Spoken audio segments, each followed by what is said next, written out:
আজ আমরা আসছি মহাভারত কিছু তত্ত্ব ও তথ্যের 14তম অংশে। আজ আমরা শুরু করব শোকের কিছু শ্লোক, কয়েকটা উক্তি দিয়ে, যেগুলো আমার মনে হয়েছে খুবই আহ, আমাদের জানা উচিত। প্রথমেই প্রথমেই দেখছি যে ঋষি কর্ণমুনি কিন্তু শকুন্তলাকে নিজ কন্যা বলে পরিচয় দিতেন। কিন্তু আশ্রমের সবাই জানতো যে শকুন্তলা আসলে কর্ণের কন্যা নয়। তখন অন্য কিছু ঋষি মুনিরা এর ব্যাখ্যাটা যখন কর্ণকে জিজ্ঞেস করলেন যে কেন আপনি ওকে আপনার নিজের কন্যা বলেন, তখন কর্ণ মুনি বলছেন, শরীরকৃত প্রাণদাতা যস্য চন্নানি ভুঞ্জীয়তে ক্রমেণৈতে ত্রয়োপুক্তা পিতর ধর্ম শাশ্বতে। অর্থাৎ সনাতন ধর্মে তিনজনকে পিতা বা পিতার সমান বলা হয়েছে, এবং ক্রমান্বয়ে তারা কে? প্রথমে হচ্ছে যিনি গর্ভাধান করে সন্তানের জন্ম দিয়েছেন, তিনি পিতা। এছাড়া যিনি কোনো অসহায় সন্তানকে আশ্রয় দিয়ে তার প্রাণ রক্ষা করেছেন, তিনিও ধর্মসম্মত পিতা। এছাড়া যিনি কোনো অসহায় সন্তানের অন্ন সংস্থান করে তার শরীর রক্ষা করেছেন, তিনিও ধর্মমতে পিতা। একটা পিতার সংজ্ঞা আমাদের সনাতন ধর্ম মতে। এরপরে আমরা চলে যাচ্ছি 73তম অধ্যায়ে, যেখানে রাজা দুষ্যন্ত শকুন্তলাকে আহ স্মৃতি অনুযায়ী বিভিন্ন বিবাহের পদ্ধতি এগুলো বোঝাচ্ছেন। কারণ রাজা দুষ্যন্ত শকুন্তলাকে গান্ধর্ব বিবাহে রাজি করাবার চেষ্টা করছেন। শকুন্তলা তো প্রথমে রাজি ছিলেন না, পরে রাজা দুষ্যন্তের কথা শুনে শকুন্তলা গান্ধর্ব বিবাহে রাজি হল। সেখানে রাজা দুষ্যন্ত বলছেন, অষ্টাবেব সমাসেন বিবাহা ধর্মতো স্ত্রীতা।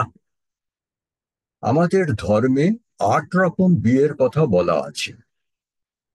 ব্রহ্ম, দৈব, তথৈবার্ষ, প্রজাপত্য তথা আসুর, গন্ধর্ব, রাক্ষস চৈব পৈশাচস্য অষ্টম স্ত্রীত, তেষাং ধর্মান যথা পূর্ব মনু স্বয়ংভুব প্রভৃতি।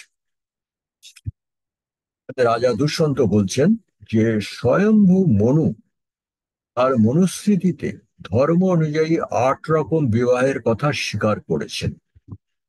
সে 8 রকম বিবাহ কি কি? ব্রাহ্ম 1, দৈব 2, বার্ষ 3, প্রাজাপত্য 4, আসুর 5, গন্ধর্ব 6, রাক্ষস 7 এবং পৈশাচ, এই 8 রকম বিবাহ মনুস্মৃতিতে স্বীকার করা হয়েছে। আরো বলা হচ্ছে, প্রতস্তাংশতুর পূর্বান, মানে প্রথম 4টি ব্রাহ্মণস্য উপধারায়, উপবীতধারী ব্রাহ্মণের ক্ষেত্রে প্রথম 4টি বিবাহ অনুকূল বলা হচ্ছে। সেগুলো কি? ব্রাহ্ম বিবাহ, দৈব বিবাহ, বার্ষ বিবাহ আর প্রাজাপত্য বিবাহ। তারপরে বলছেন, স্বরানুপূর্বা ক্ষত্রস্য বিদ্ধি ধর্মানুনিন্দিতে। ক্ষত্রিয়ের ক্ষেত্রে প্রথম 6টি, মানে আরো 2টি, সেটা কি? গান্ধর্ব ও রাক্ষস বিবাহ। তারা আরো বলা হচ্ছে, রাজ্ঞান্তু রাক্ষস অপুক্ত, রাজারা রাক্ষস বিবাহ করতে পারে, অর্থাৎ ক্ষত্রিয় রাজারা রাক্ষস বিবাহ করতে পারে। আর কি বলছে? বিট শূদ্রেশ্যা অসুর শ্রিত, বৈশ্য এবং শূদ্রের ক্ষেত্রে আসুর বিবাহ ও প্রযোজ্য। সবশেষে বলছেন, পৈশাচ আসুরস্যৈব না কর্তব্য কদাচন। কিন্তু আসুর বিবাহ এবং পৈশাচী বিবাহ ঠিক কর্তব্যের মধ্যে পড়ে না। এবারে আমরা দেখছি এই 8 রকম বিবাহ যে মনুস্মৃতিতে বলছে, সেই মনুস্মৃতিতে যাওয়া যাক। এটা অনেক পাঠকের কাছে এটা একটুখানি ভালো লাগবে। মনুস্মৃতিতে 8 রকম বিবাহের সংজ্ঞা কি দিচ্ছে। ব্রাহ্ম বিবাহ, কন্যাকে অলংকার ও নববস্ত্রে ভূষিত করে স্বজাতীয় যোগ্য পাত্রের সাথে বিবাহ, এটা হচ্ছে ব্রাহ্ম বিবাহ। দৈব বিবাহ কি? নিজ গৃহে দেবযজ্ঞ করার পর কোন ঋত্বিজকে কন্যা দাও। ঋত্বিজ মানে এটা আপনারা যদি বেদ উপনিষদের মধ্যে একটু যান, এখানে ঋত্বিজ কাকে বলে সেখানে সম্পূর্ণ সংজ্ঞা পাবেন। এখানে অত কথার মধ্যে যাওয়ার দরকার নেই। দেবযজ্ঞ যখন করা হয়, অগ্নিহোত্র যজ্ঞ, সেই যজ্ঞে অনেক ধরনের কর্ম থাকে। সেই সমস্ত কর্ম যিনি সম্পাদনা করেন তাকে বলা হয় ব্রাহ্মণ। সেখান থেকে এই ব্রাহ্মণ কথাটা এসছে। আর অন্যান্য যেসব কর্ম সম্পাদন হয় তাদের মধ্যে একজন কোনো একটি কর্মকে বলা হয় ঋত্বিজ। সেই ঋত, তবে সেটাকে বলা হবে দৈব বিবাহ। বার্ষ বিবাহ কি? পাত্রপক্ষ থেকে একটি গাভী ও একটি বৃষ কন্যাপণ নিয়ে কন্যাদান করা, এটা হচ্ছে বার্ষ বিবাহ। প্রাজাপত্য বিবাহ, পাত্রপাত্রী দুজন আজীবন একসাথে থেকে ধর্মাচরণ করবে, এই প্রত্যয়ে বা এই অঙ্গীকার নিয়ে বিবাহ। এখানে বলা দরকার, আজকের আমরা সাধারণত যে বিবাহ চতুর্পার্শ্বে দেখি, সেটা সেটা আসলে বলা হয় প্রাজাপত্য বিবাহ, যার জন্য বিয়ের কার্ডে লেখা থাকে ওং প্রজাপতয়ে দম। এই এই বিবাহের অঙ্গীকারটা কি হচ্ছে? দুজনে আজীবন একসাথে থাকবে, কখনো ছাড়াছাড়ি হবে না, এবং একই ধর্ম আচরণ করবে। এটাই হচ্ছে প্রাজাপত্য বিবাহের অঙ্গীকার। আসল বিবাহ কি? কন্যাপণ হিসেবে বহু ধন সম্পদ নিয়ে কন্যাদান, যেটা আমরা আগে দেখেছি শূদ্র এবং বৈশ্যদের মধ্যে প্রচলিত। গান্ধর্ব বিবাহ কি? পাত্রপাত্রী স্বেচ্ছায় একে অন্যকে পতিপত্নী হিসেবে গ্রহণ করা, এটাকে বলে গান্ধর্ব বিবাহ। রাক্ষস বিবাহ কি?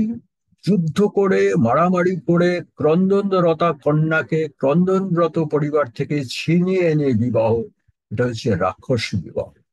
শাস্ত্রেও বলেছে যে, এখানেও বলেছে যে রাক্ষস বিবাহ এটা সাধারণত লোকের করার উচিত নয়। তারপরে বলছে পৈশাচ বিবাহ হচ্ছে পরিবারের লোকজন যখন ঘুমন্ত বা অসাবধান, সেই সুযোগে অনিচ্ছুক কন্যাকে অপহরণ করে বিবাহ, এই হচ্ছে পৈশাচী বিবাহ।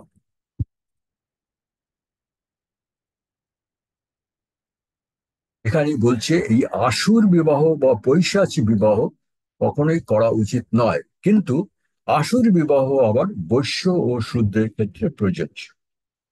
এখানে একটা কথা আমি পাঠকদের দেখাচ্ছি, এই সম্পূর্ণ মনুস্মৃতির যে ব্যাখ্যা, এখানে কোথাও কিন্তু বরপণ কথাটা নেই, কিন্তু কন্যাপণ কথাটা আছে। বার্ষ বিবাহে একটি গাভী ও একটি বৃষ কন্যাপণ নিয়ে কন্যাদান, আর আসুর বিবাহে বহু ধন সম্পদ নিয়ে কন্যাদান। অর্থাৎ বিভিন্ন ক্ষেত্রে বাড়ির মেয়েকে বা কন্যাকে স্ত্রী হিসেবে পেতে কিন্তু অনেক ধন সম্পদ দিতে হতো। আজকে আমরা যেটা উল্টো দেখি, বরপণ, যে আহ একটা খাটও দেবেন, আলমারিও দেবেন, পালঙ্কও দেবেন, আর একটা মোটর বাইকও দেবেন, এগুলো কিন্তু প্রাচীন ভারতবর্ষে কোথাও ছিল না। এবারে আমরা আসি এর পরের ঘটনায়।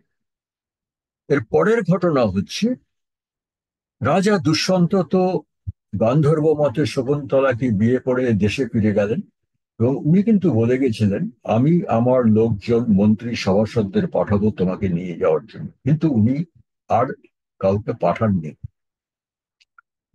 তারপরে আমার যতদূর মনে পড়ে 8 বছর, মানে তার শকুন্তলার ছেলে হলো, এবং ছেলের বয়স 8 বছর পর্যন্ত শকুন্তলা কর্ণমুনির আশ্রমে ছিল, এবং তার পুত্র ভরত কর্ণমুনির কাছে নানা শাস্ত্র এবং অস্ত্রবিদ্যায় পারদর্শী হতে লাগলো।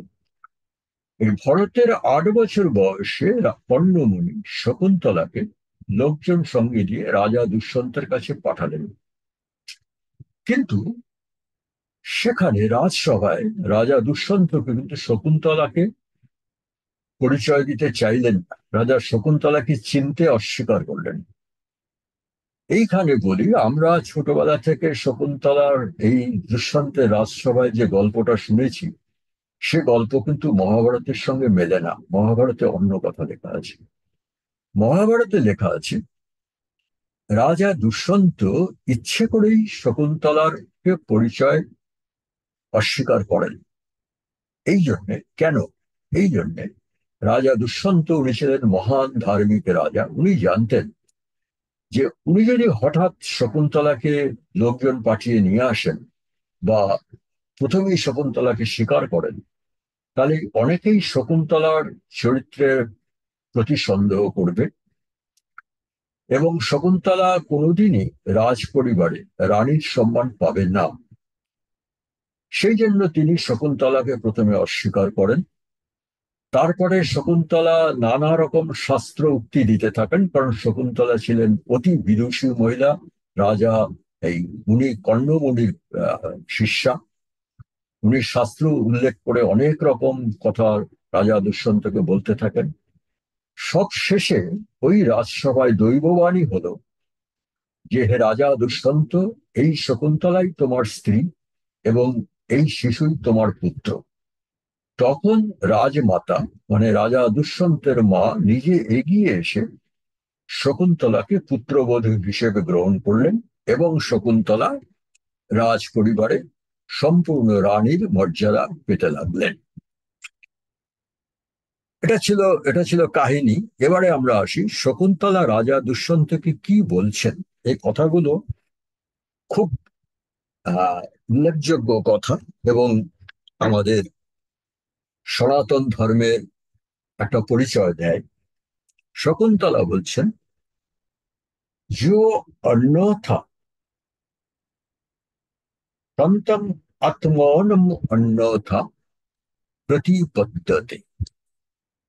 যে ব্যক্তি নিজের আত্মার স্বরূপ গোপন করে নকল স্বভাবের পরিচয় দেয়, কথাটা খুব ভালো করে শুনুন।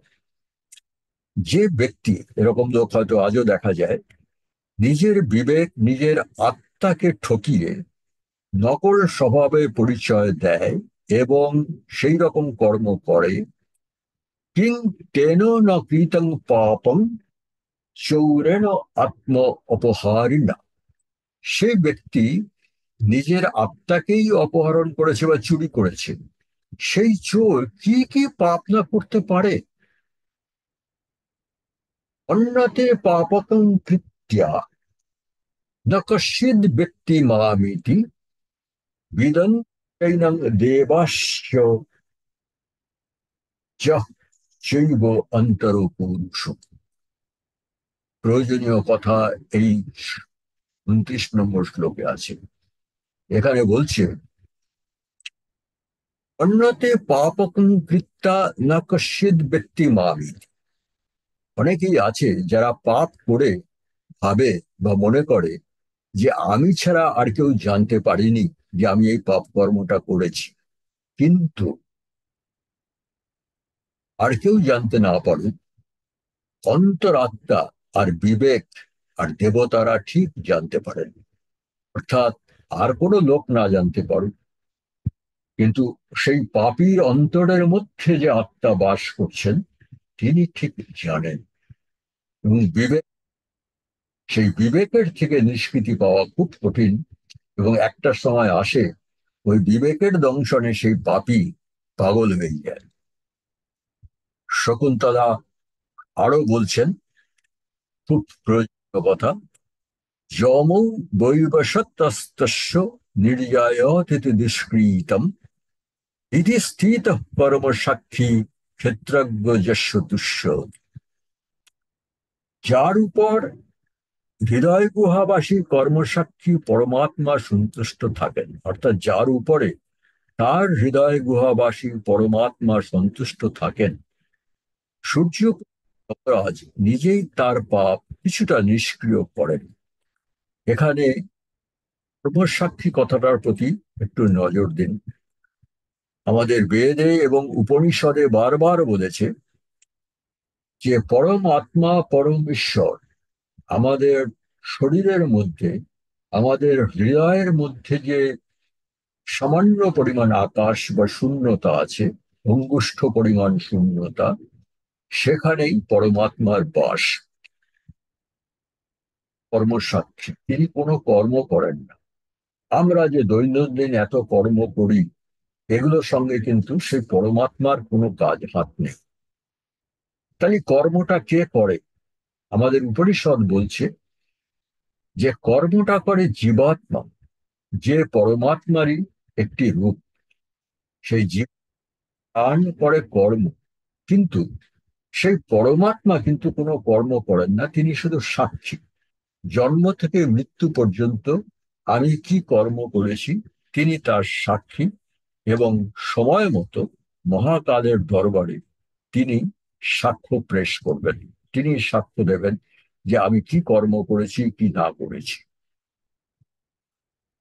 তারপরে বলছেন, ন তু তুষ্যতি যস্যৈষ পুরুষস্য দুরাত্মর তং যম পাপ কর্মাণং ব্যাতয়তি দুষ্কৃতম।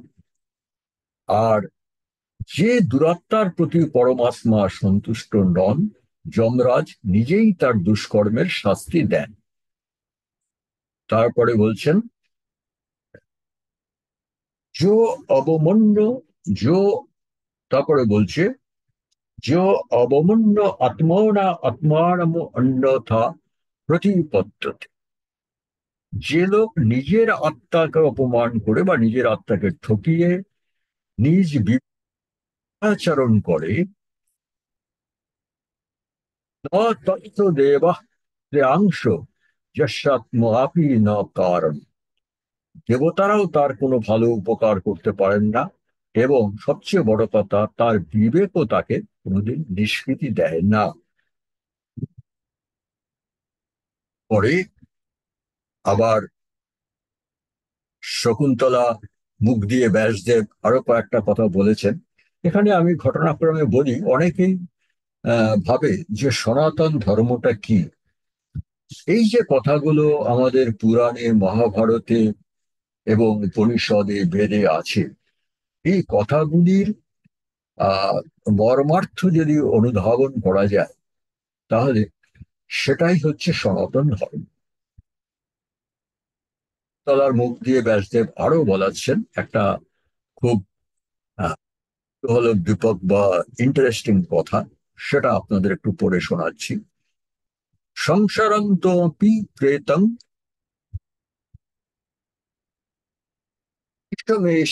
কোপাতিনা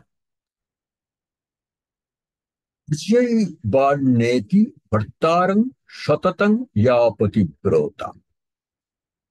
সংসারন্তপি, পতি যদি সংসারে থাকে মানে জীবিত থাকে, অথবা যদি প্রেতলোকে থাকে। প্রেতলোক থাকে মানে, প্রেতলোক বলতে ভুল বুঝবেন না, প্রেতলোক বলতে আমরা ভূত প্রেতনি বুঝি, কথাটা খুবই অঠিক, সঠিক নয়। উপনিষদে বেদে প্রেতলোক বলতে বোঝানো হয়েছে মৃত আত্মা যে লোকে গমন করে, পিতৃলোক বা চন্দ্রলোক, সেগুলোকে বলে প্রেতলোক। বা স্বামী বা পতি যদি প্রেতলোকে থাকেন, অর্থাৎ তিনি, তার যদি মৃত্যু হয়ে যায়, অথবা বিষম এসে পাতিনম, অথবা কোনো পাপের জন্য যদি বিষম নরকেও পতিত হয়, পতি ইহলোকে জীবিত হোক বা মৃত্যুর পরে পিতৃলোকে হোক, অথবা একাকী কোনো বিষম নরকে পতিত হোক, যেখানেই যাক না কেন, ভার্যই বর্ণেতি ভর্তারং সততং ইয়া পতিব্রতা, যেখানেই যাক না কেন পতিব্রতা স্ত্রী সর্বত্রই তার অনুগমন করে, অর্থাৎ পতি যেখানেই যাক স্ত্রী সেখানেই গিয়ে পৌঁছবে। আরো বলছে, প্রথমং সংস্থিত ভার্যা পতিং প্রত্য প্রতীক্ষতে, পূর্বং মৃতং চ ভর্তারং পশ্চাৎ শ্রদ্ধানুগচ্ছতি। অর্থাৎ বলছে, পত্নী বা স্ত্রী যদি আগে মারা যান, তবে প্রেতলোকে গিয়ে তিনি পতির জন্য অপেক্ষা করেন। আর পতি বা স্বামী যদি আগে মারা যান, তবে পত্নীও মৃত্যুর পরে পতির সঙ্গে সেইখানে গিয়ে মিলিত হবেন।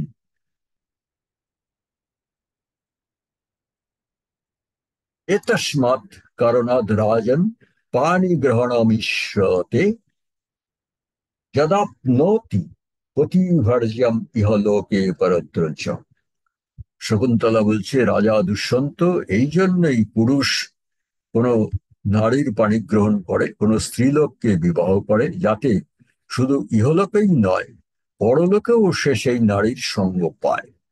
অর্থাৎ এখানে আমাদের মহাভারত বলছে যে স্বামী স্ত্রীর সম্পর্ক কিন্তু এই ইহলোকের 70-80 বছরই শেষ হচ্ছে না, পরলোকেও গিয়েও ওই লোকের সঙ্গেই থাকতে হবে। কারো এটা ভালো লাগতে পারে, কে কারো হয়তো ভালো লাগবে না, কিন্তু উপায় নেই। সেটাই বলছে মহাভারতে, ব্যাসদেবের মতো লোক তাই বলছেন। এবং ইহলোকের তো 70 বা 80 বছর, কিন্তু পুনর্জন্ম না হওয়া পর্যন্ত পরলোকে মহাভারতের অন্যত্র আছে আবার 60 বা 70 হাজার বছর।